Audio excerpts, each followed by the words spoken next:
the country celebrates yet another year of birth as a proud and free nation. The president today headed to a site where Filipinos launched their first battle of the Philippine Revolution against the Spaniards. Here, the president handed out the fundamental tools needed to wage war against illiteracy, innocence, and ignorance to school kids from kindergarten to grade 3 pupils, to include school bags, learning supplies, and those coveted communication devices or tablets to help them build strong reading skills. Our Kenneth Pasyente has more. Kailangan talaga na ang edukasyon natin ay pagandahin natin ang sektor ng edukasyon para sa ating mga kabataan. That was emphasized by President Ferdinand R. Marcos Jr. as he led the distribution of school supplies at Pinaglabanan Elementary School in San Juan. The president said that while it may look simple, this is a big step in helping students with their education. Among the items distributed by the president were school bags and learning supplies for kindergarten and grade 1 learners. These included workbooks, notebooks, crayons, pencil cases, and other school materials. Meanwhile, the San Juan local government also distributed 13,000 tablets from kindergarten to grade 12 students across 13 public schools in the city. That's why binibigyan natin, tinutugunan natin ng husto, binibigyan natin ng diin na pagandahin ang educational system.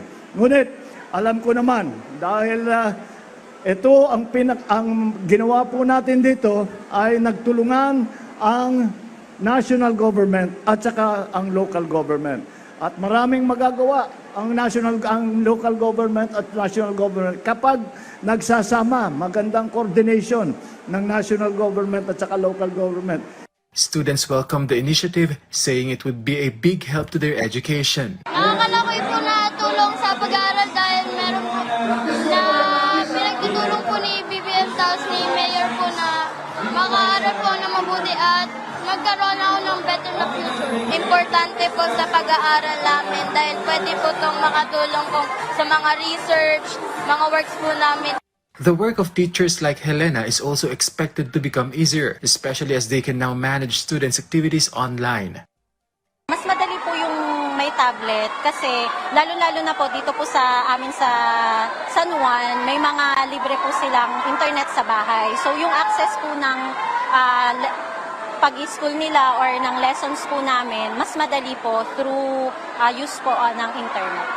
Aside from distributing school supplies, the president also inspected several classrooms in the school. He also led the orientation of 205 presidential scholars in San Juan City who will receive 20,000 pesos each under the Bawat Bayan Makikinabang program. Kaya't huwag niyong kakalimutan gaano kahalaga ang edukasyon. Huwag niyong kakalimutan, kaya't mag-aral kayo na mabuti, pagtsagaan ninyo talaga. Dahil ito ay kayamanan na maibibigay namin sa inyo, na hindi na makukuha sa inyo, hindi na malulusaw yan, hindi na maaagaw yan. Wala nang pwedeng magnakaw sa inyo yan. Habang buhay ninyo, araw-araw ninyo magpapasalamat na nagkaroon kayo ng magandang edukasyon. The president also stressed that strengthening the country's educational system includes addressing the needs of teachers, such as providing allowances and ensuring that no teachers retires with only a teacher one rank. Kenneth Pasyente for the Nation.